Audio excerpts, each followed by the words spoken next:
고린도전서 62번째 묵상입니다. 신약 성경 고린도전서 11장 17절부터 22절 말씀까지 봉독합니다. 내가 명하는 이 일에 너희를 칭찬하지 아니하나니 이는 너희의 모임이 유익이 못되고 도리어 해로움이라.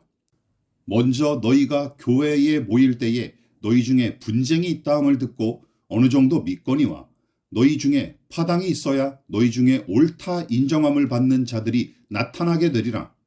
그런즉 너희가 함께 모여서 주의 만찬을 먹을 수 없으니 이는 먹을 때에 각각 자기의 만찬을 먼저 갖다 먹으므로 어떤 사람은 시장하고 어떤 사람은 취함이라.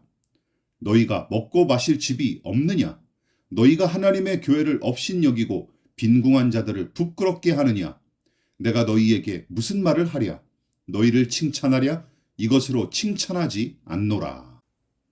자유를 빙자하여 방종을 일삼으며 교회를 어지럽혔던 자매들, 그리고 세상의 지위와 권세를 교회 안에까지 끌어들여 유세를 떨었던 형제들.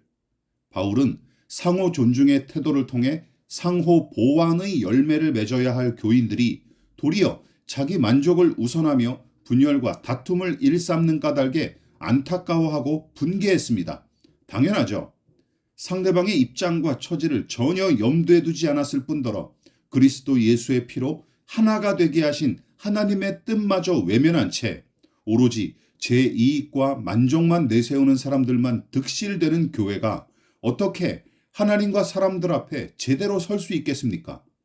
거기에 필요한 것은 온화한 미소와 따뜻한 격려가 아닙니다. 회개와 회복을 위한 냉철한 진단과 날카로운 현실 인식은 물론이고 명백한 잘못을 준엄하게 경고하고 훈계하는 일이 무엇보다 우선하죠. 이처럼 막무가내식의 비판과 비난 못지않게 악하고 위험한 것이 바로 무조건적인 칭찬과 격려임을 또한 명심하고 경계하십시다. 이게 끝이 아닙니다.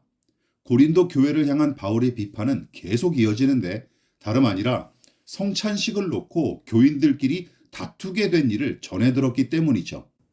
23절 이후에서 좀 더 자세하게 살펴보겠지만 예수님의 죽음과 그로 인한 대속의 은혜를 기념하는 성찬식에서조차 엉뚱한 일들이 벌어지는 작태를 복음 전파와 양육의 책임을 담당한 바울이 가만두고 볼 수 있겠습니까?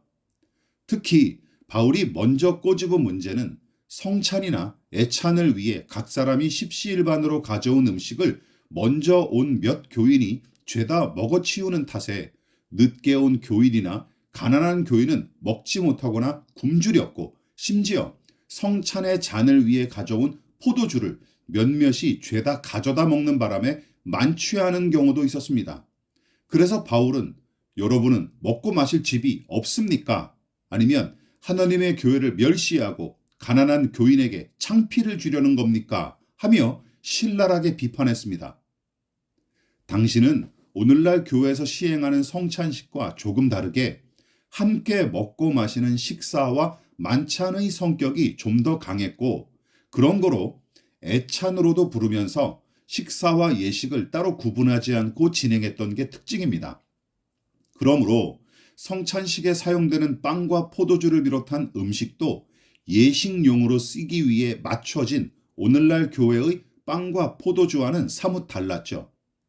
즉, 당시 성찬이나 애찬은 한 끼 식사와 방불한 정도의 양으로 먹고 마시면서 예수님의 죽음을 기념했을 뿐만 아니라 같은 상에서 함께 식사하는 그 시간을 통해 신분과 계급과 나이와 성별을 뛰어넘는 연합을 이루었는데 어떤 작자들은 성찬과 애찬을 위해 가져온 음식을 제 입에 먼저 우겨 넣는 짓을 서슴지 않았습니다. 또한 자기가 가져온 음식을 다른 사람들과 함께 나누기는커녕 각자 가져온 만큼 먹읍시다 하며 유세를 떠는 작자들이 있었고 그로 인해 가난하고 비천한 신분의 교인들은 교회에서조차 신분과 재산으로 차별을 당해야 했습니다. 여러분, 이처럼 은혜의 방편이자 거룩한 예식인 성찬이 도리어 차별과 소외와 분열을 부추기는 수단으로 전락한 셈이죠. 교회가, 성찬이, 그리고 믿는 자들의 모임이 도리어 해악을 끼치는 현실을 보십시오. 이것이 가장 큰 비극입니다.